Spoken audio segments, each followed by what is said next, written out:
everybody, I'm Tom Vassell. I'm Zee Garcia. And I'm Mike DeLisio.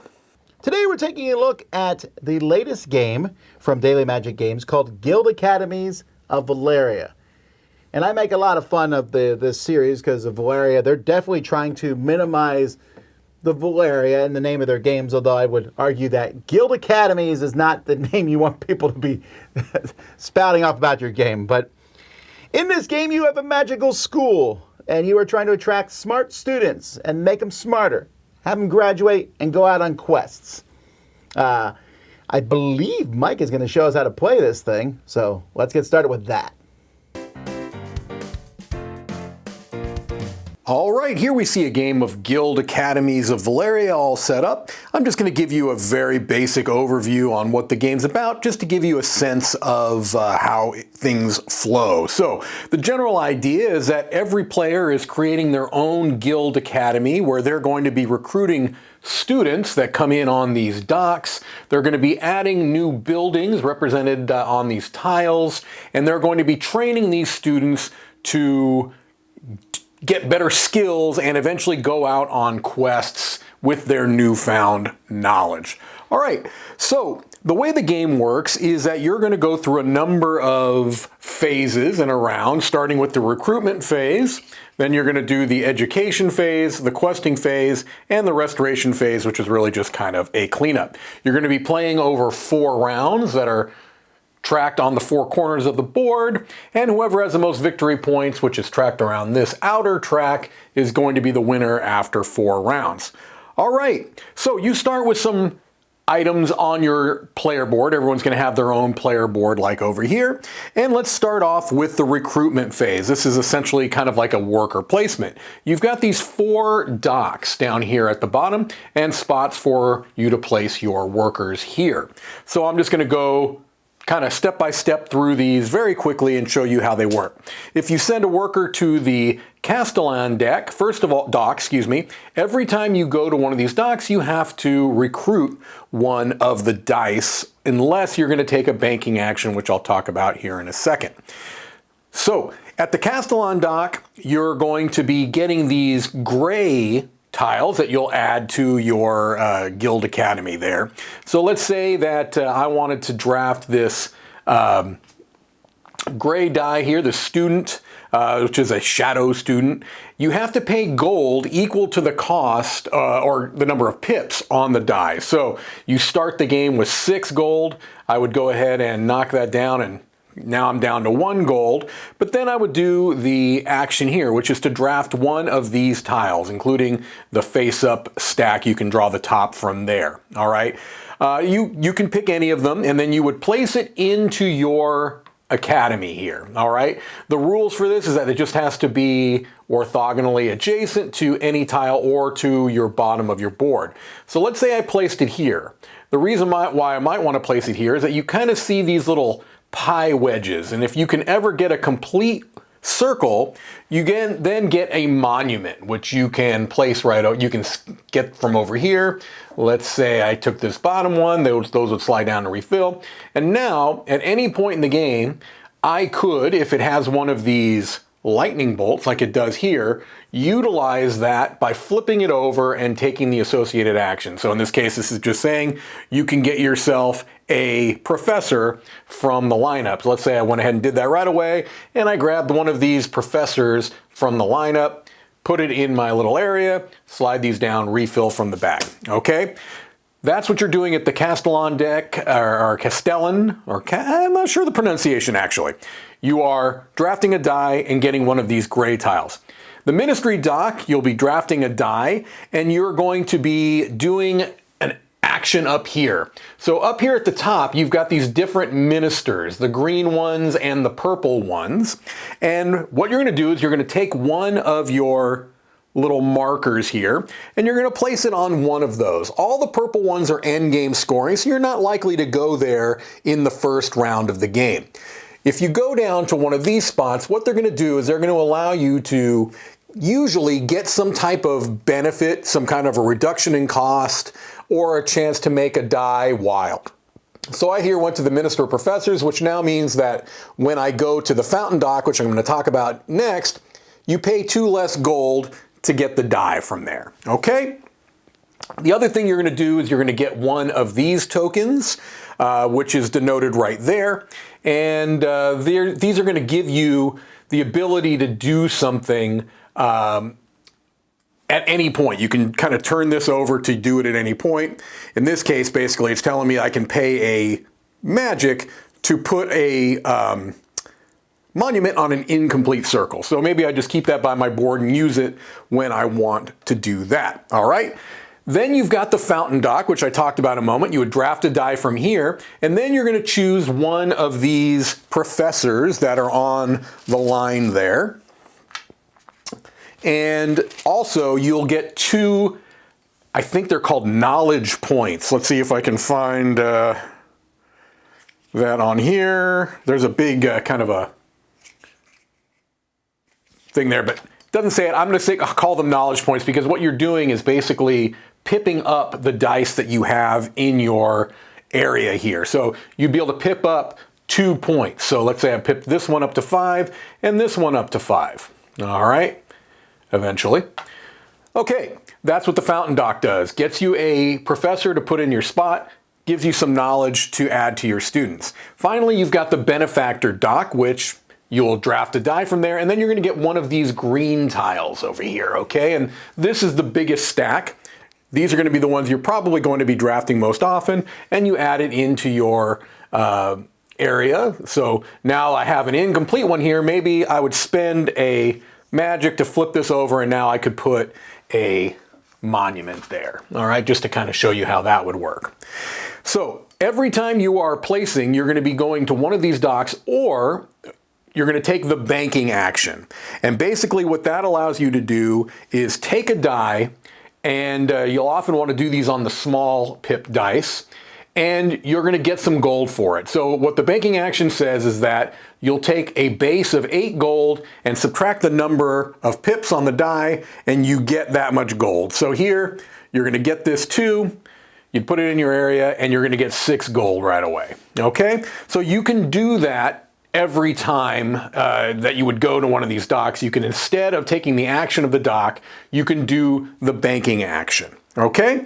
So that's the recruitment phase where you're getting your students and potentially getting some tiles that you're going to be adding to your academy, things along those lines. Then you've got the education phase, which is where you're going to be utilizing these buildings. You're going to be training students. So if you look at this Heavenly Observatory, for example, it's got a couple of guild icons up here which will be used for primarily endgame scoring. It tells you what you need to put here to activate it. So you would need a blue professor, you'd need a blue die and an orange die, but they'd have to be of the same number if you see those 2 little equal signs there. If you had that, you would place them on this tile and you would get 2 knowledge points, a magic, and 2 victory points. That's the victory point symbol there, okay? Now in my case, just looking at this example here, I couldn't do that because while I have a blue professor and I've got an orange die and a blue die, they're not of the equal number. So I couldn't put it there, but let's assume that this was also a 5. I could do that, go ahead and take the action of that particular building, okay? And so you're going to be putting your professors and your students out onto these buildings. This pink professor, or purple, I'm not sure exactly, that every player is going to start with is a wild professor. So you have one wild professor that you could put to take over any color. This particular one here, this gray building, doesn't require a professor at all, but it requires 2 students, a blue student that has a value of 4 or 6, and any other die that has a value of 4 to 6 to do its associated action. All right? You also, every player has 2 buildings. They're the same 2 buildings that allow you to put any color professor and 1 die of any color, any professor and 2 die of any color to do these more basic actions. But it's a way to allow you to not get kind of stuck if you don't have the exact right students or professors for these buildings. You always have access to those too. All right? Once you have gone through this phase, you oftentimes are going to be graduating students. When a student reaches is at level 6 and gets educated again, they basically go to this graduating area here, okay?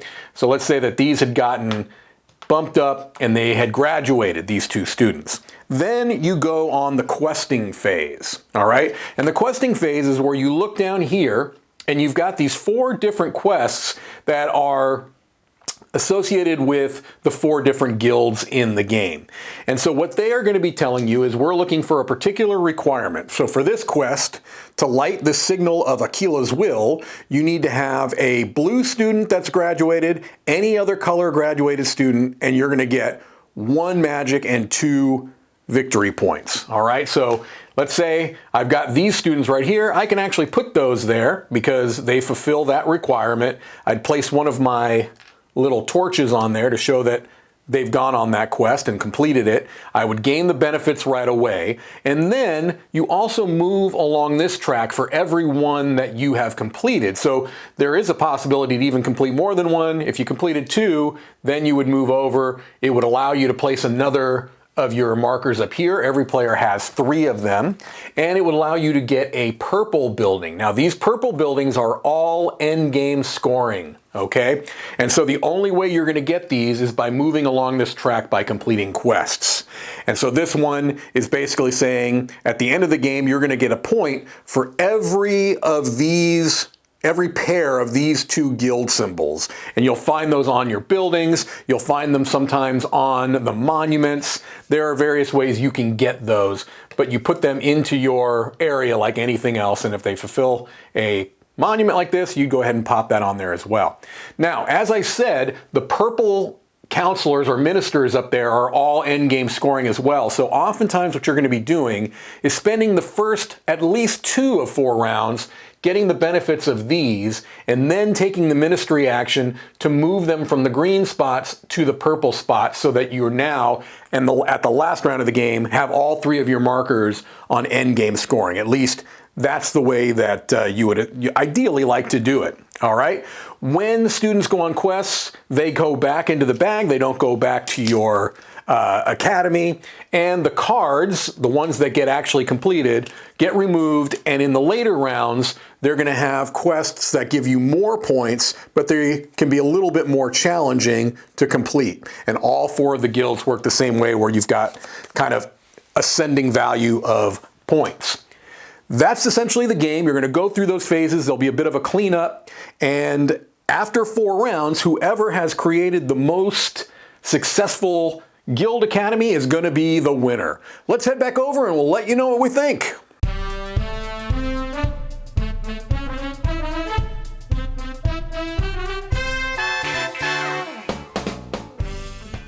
Okay, this is the 3rd, I think, Mike, you can correct me if I'm wrong, I think it's the 3rd big box in this series after Shadow Kingdoms and mangoes.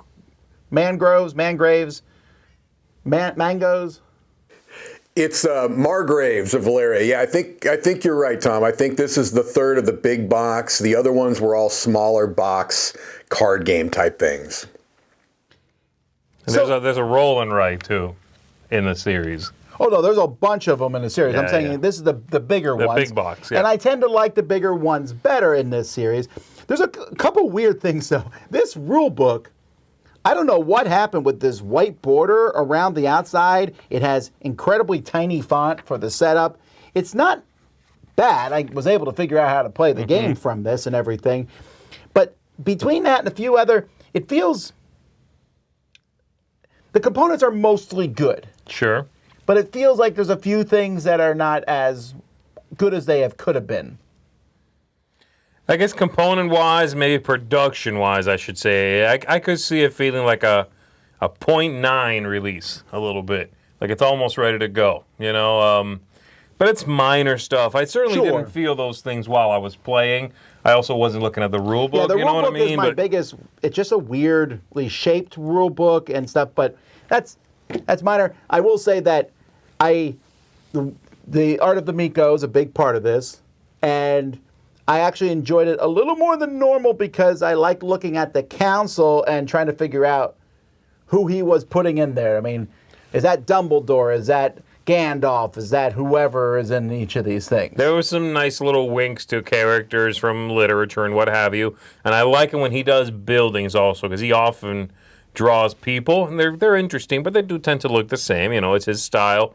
But when he gets to do little buildings on those tiles, I enjoyed that.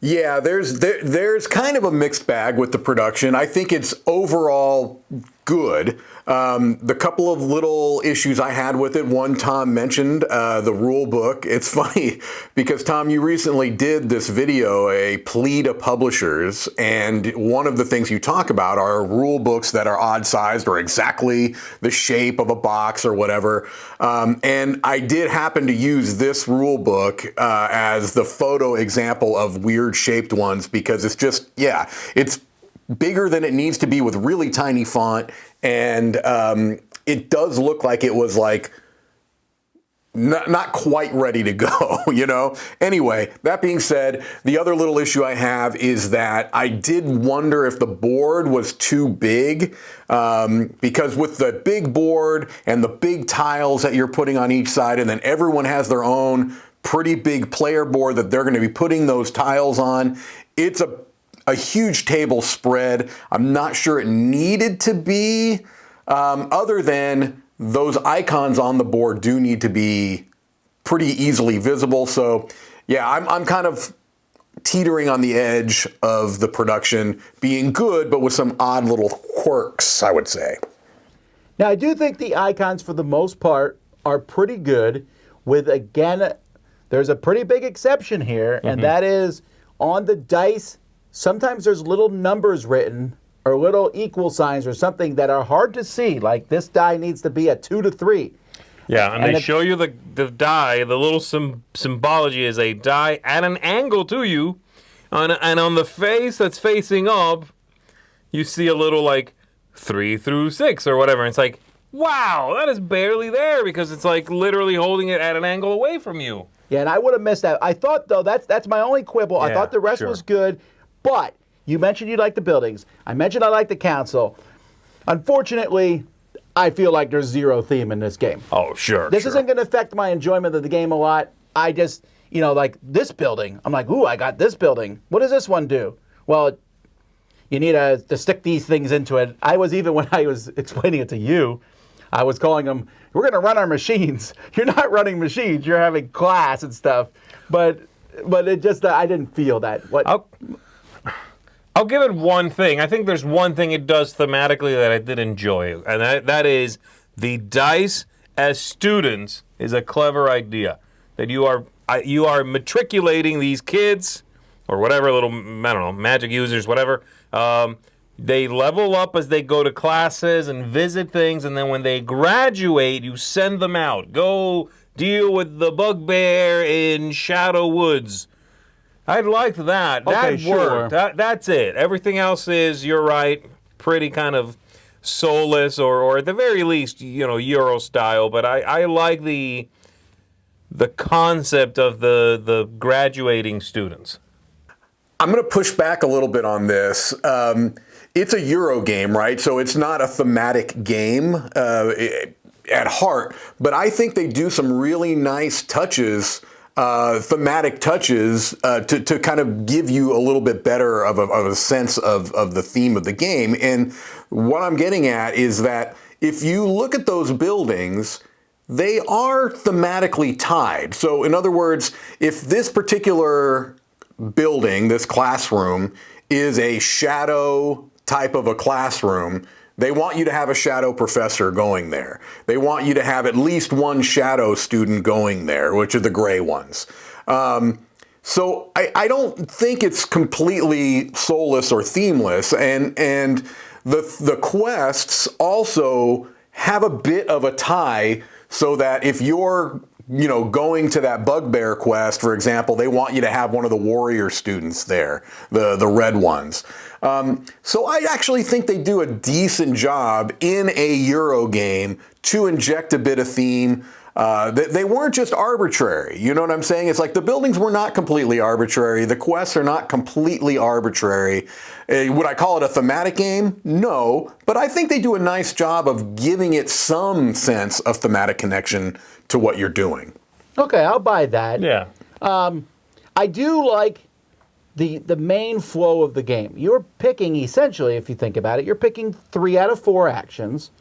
You are drafting a die. I like this cost versus use of the die. This is the second game this is in. It's similar to the last game. Same designer, actually, the Shadow Kingdoms. He had a similar idea where dice are better, but they cost more. Well, I mean, it was a little bit different in that game, but it's that similar idea. And this is something that he has done in his games. He has this idea of, do you want something good? Great, but pay for it. It's not necessarily being first. Yeah. And the drafting the dice I found to be super fun, especially combined with putting the banners on the council people. Like, I made red dice wild. Okay, great. Now I'm in there for red things. But at some point in the game, do I want to move that token up to scoring? But then my reds are no longer wilds. That was my favorite part of the game, that sort of ebb and flow. The council part, that's interesting, because I think the council part was my least favorite part of the game. I love the dice as students, like I said. I love the push and pull between, I get a 5 strength student, his knowledge is 5, but whatever the thing I'm getting is, I got to pay more for, or the return is worse, the immediate return. The council thing at the top, I don't know, it felt a little... I always accuse a little bit, and I do it in a lighthearted way. I enjoy Stan Kordowski's designs, but I always consider them a little bit of a Frankenstein design, Frankenstein's monster a little bit, where they have all these things stitched together. Some of them are a little more seamless than others. Sometimes I feel like I can see the stitching, and in this one, that council at the top, I feel like I could see the stitching. It was like, well, we need the usual suspects, something that makes these dice wild, something that rewards you for having buildings with these symbols, that kind of stuff. And I just found it a little, not bad, but roped. It felt like the sort of thing that had to be there. I didn't find it exciting. I liked the council. As a matter of fact, in the overview, what I kind of talked about is one of the things that ideally you want to do, it doesn't always work out that way, is you want to utilize the lower council during the first 2 rounds for sure, ideally through the first 3 rounds, and then in that last round, move them to the upper council. And what's nice is that while there's only one dock action that allows you to do that, throughout the game, you might have collected scrolls that allow you to take a banner action. So you can kind of just save those and flip them over in the last round to be able to move all your stuff, because you want to obviously move them to the ministers, I think they're called, to the ministers that reflect what you've got going on in your guild academy. You know what I mean? It doesn't do you a lot of good to put a scoring element that isn't